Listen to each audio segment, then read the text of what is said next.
Best varicose wines చికిత్సనే పొందండి. నొప్పి లేని చికిత్స కోసం సంప్రదించండి ఎవిస్ హాస్పిటల్. నమస్తే రమగారు. నమస్తే జయ. రమగారు, మనకి కొన్ని దేవాలయాల్లో నిమ్మకాయలో దీపం పెడుతూ ఉంటారండి. దీనికి ఏమైనా ప్రత్యేకమైన కారణాలు ఉంటాయా? అంటే ఏ ఫలితం కోసం నిమ్మకాయలో దీపం పెడుతూ ఉంటాం? దుర్గాదేవి అనుగ్రహం కోసం పెడతారు. నిమ్మకాయ దీపం మామూలు సమయాల్లో వాటికంటే కూడా రాహుకాలంలో పెట్టడం విధానం. అవును. ఈ రాహుకాలం అంటే ఇది ఎప్పుడు వస్తుంది? రోజుకి ఒక టైం ఉంది. మంగళవారం 3 నుంచి 4:30 దాకా సాయంకాలం ఓ పావు గంట 10 నిమిషాలు అటు ఇటుగా ఉంటుంది, 3 to 4:30. శుక్రవారం 10:30 to 12. ఈ 2 రోజుల్లోనే ప్రత్యేకంగా మనం దుర్గాదేవి కోసం పెడతాం. దీంతోపాటు అష్టమి నాడు పెట్టచ్చు. అష్టమి ఏ వారమైనా సరే, అష్టమి ఏ వారం అయితే ఆ వారానికి సరిపడిన రాహుకాలంలో చూసి పెట్టుకోవచ్చు. కానీ ఎక్కువగా ఇది మన ప్రాంతపు సాంప్రదాయంగా కనపడదు జయ.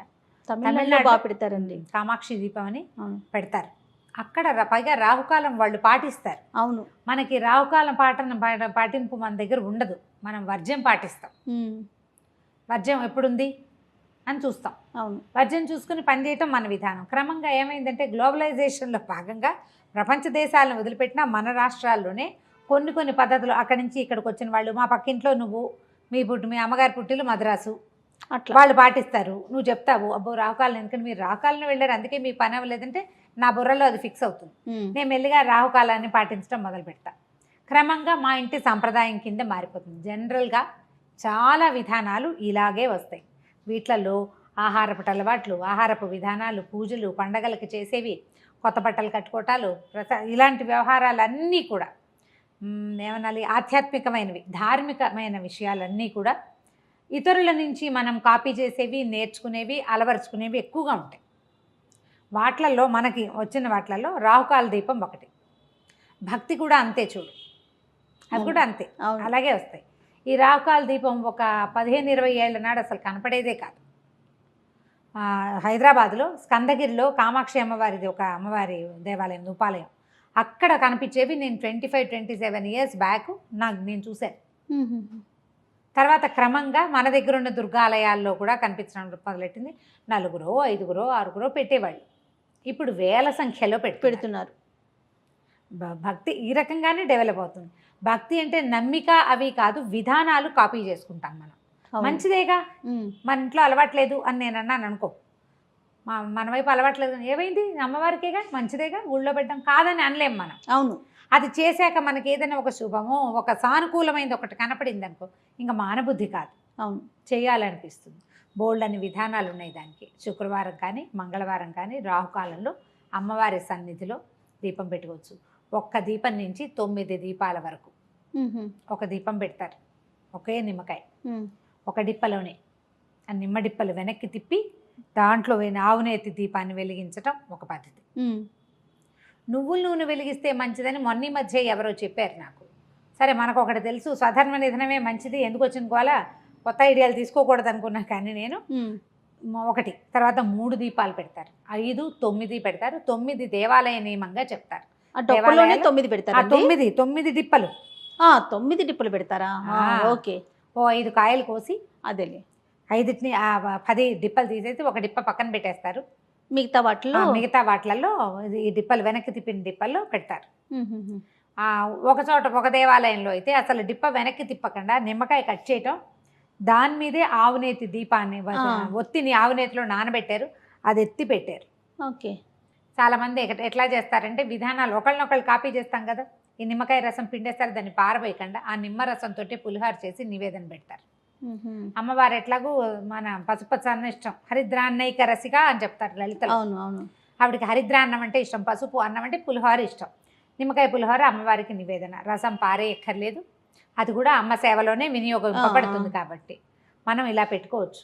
రమ్మగారు, దేవాలయాల్లోనే వెలిగించాలా, ఇంట్లో కూడా పెట్టుకోవచ్చా? ఇంట్లో కూడా పెట్టుకోవచ్చు. ఆ సమయంలో పెట్టుకోవచ్చు. మనం ఎట్లా అంటే అప్పటిదాకా అభోజనంగా ఉండి, శుక్రవారం 10:30 దాకానే కదా, 10:30కి మనం ఇంట్లోనే ఓ చిన్న పీట ఏదైనా ఒక ప్రత్యేకంగా అట్టి పెట్టుకోండి. దీనికోసమే తమిళనాడు సాంప్రదాయాలే, వాళ్ళంతా ఇట్లాగే చేస్తారు. అవును. పీట మీద చక్కగా ముగ్గేసి నిమ్మకాయలు పెట్టడానికి వీలుగా ఏర్పరచుకుని ముగ్గు మీద ఈ 9 ఇవి పెట్టుకోవటం. 9 చెప్పాక 3, 5 ఎన్నైనా పెట్టచ్చని మనం ఏదైనా ఒకటి అలవర్చుకుంటే ఇంకా దాన్ని కంటిన్యూ చేసుకోవాలి ఓకే. ఓ పద్ధతి ప్రకారం.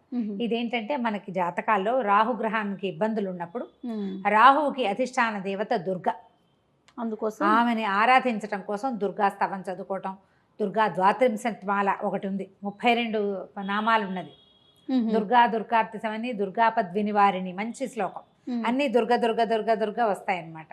అట్లాంటివి చదువుకుని దీన్ని వెలిగించుకోవటము. తర్వాత ఈ నిమ్మకాయతోటో ఇంకో దేనితోటో ఒక పులిహార చేసి అన్న నివేదన చేయటము, దాన్ని బాగా ప్రసాదాన్ని పంచటము దాని నియమం.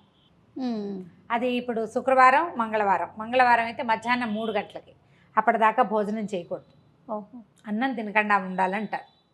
3 గంటల నుంచి 4:30 దాకా. కానీ నేను చాలా చోట్ల గమనించింది ఏంటంటే మంగళవారాలు దేవాలయాల్లోనూ శుక్రవారాలు ఇంట్లోనూ పెట్టుకుంటారు. ఓహో. శుక్రవార రాహుకాల పూజ లక్ష్మీదేవికి కూడా ప్రీతికరమని ఒక చోట వింటున్నాం ఇవాళ రేపు. కానీ ఎప్పుడైనా రాహుకాల పూజ అంటే రాహు సమయంలో పెట్టుకుంటేనే జపిస్తే అది దుర్గాదేవికి చెందుతుంది. ఆ సమయంలో దుర్గని గనక పూజిస్తే అమ్మవారి దయ వల్ల రాహు గ్రహం తాలూకు మనకి అంతర్దశలలోనో విదశలలోనో ఎక్కడో చోట రాహు తాలూకు ప్రతాపం ఉన్నప్పుడు, మనకి ఇబ్బందులు ఉన్నప్పుడు అవి తొలగిపోవటం కోసం సాధారణంగా జాతకాన్ని ఫాలో అయ్యి చేస్తారు ఇట్లాంటివి. కాదు రమ్మగారు, పెళ్ళైన వారైనా పెళ్లి కాని వాళ్ళు ఎవరైనా చేయొచ్చు. ఎవరైనా పిల్లలకి జాతకం చూపిస్తారు, రాహుదోషాలు ఉన్నాయి, రాహుగ్రహంతో ఇబ్బందులు ఉన్నాయి, అలా చెప్పారనుకో ఏం చేయించమంటారు అంటే పరిహారం చెప్తారు, రాహుకాల దీపం పెట్టండి అంటే సులువు కదా. అవునవును. దుర్గాదేవికి సంబంధించిన స్తోత్రాలు కొన్ని చక్కగా చదువుకోవటం, నేర్చుకోవటం, దేవాలయానికి వెళ్ళి అక్కడ శ్రద్ధగా చేయటం, ఆ దీపాన్ని అమ్మవారికి చూపించడం. దుర్గ చక్కగా స్థిమితంగా కూర్చుని ఉంటుంది. అమీర్పేటలో ఉన్న దుర్గా అమ్మవారి దేవాలయంలో అయితే మంచి హడావిడిగా ఉంటుంది. అవును అవును, బాగా ఫుల్ టైం. అప్పుడు ఏంటంటే మనకి దేవాలయంలో అయితే ఏంటంటే చక్కగా అర్చన చేసుకునే అవకాశం, సాంగంగా పూజించుకునే అవకాశం లభిస్తుంది. మనం ఇంట్లో అయితే ఏంటంటే మనకి చేతొచ్చిన పూజ చేస్తాం. అవును. సాంగ పూజ ఎట్లా కుదురుతుంది. దేవాలయంలో అయితే అర్చక స్వామి ఎవరో ఉంటారు, వాళ్ళు చక్కగా అన్నీ చెప్తారు, ఒకదాని వెనకాల ఒకటి ఏం చేయాలి లైన్ ప్రకారం మనకే వచ్చి చేసుకోగలిగితే అది ఏమీ రాదయ్యా. మనకి గుళ్ళోకి వెళ్ళలేం, ఇంట్లో చేసుకోవాలి. చక్కగా దండం పెట్టుకోండి, దీపారాధన ఒక మామూలు దీపారాధన చేసుకున్నాక అప్పుడు ఈ రాహుకాల దీపాన్ని వెలిగించి దుర్గాదేవికి సంబంధించిన ఏ స్తోత్రాన్నైనా మనం చదువుకోవచ్చు. చదువుకుని పళ్ళు పాలు తర్వాత ఇంట్లో ఉంటాం కాబట్టి పానకము వడపప్పు అలాంటివి నివేదన చేస్తే నిమ్మకాయ దీపం చాలా ఫలితం ఇస్తుందని, సమస్యలు రాహువు వల్ల వచ్చే సమస్యలు మనకి తొలగిపోతాయని చెప్తారు. ఇది ఒక మంచి ప్రయత్నం. ఇది అందరూ పెట్టాల్సిందే చేయాల్సిందే అని అనుకోవద్దు. మీకు ఆసక్తి ఉంటే పెట్టుకోవటం, ఆసక్తి ఉండి అవసరం ఉండి. ఇది మనకి గ్రహదోషాలు ఉన్న వాళ్ళకి చాలా బాగా ఫలితాన్ని ఇస్తుంది. మామూలుగా పెట్టుకుంటే కూడా మంచిదే. మేము శుక్రవారాలు మా లెక్క ఏంటంటే ఆ 12 గంటల దాకా ఉండాలి దీపారాధన. మామూలుగా కూడా ఉంటుంది.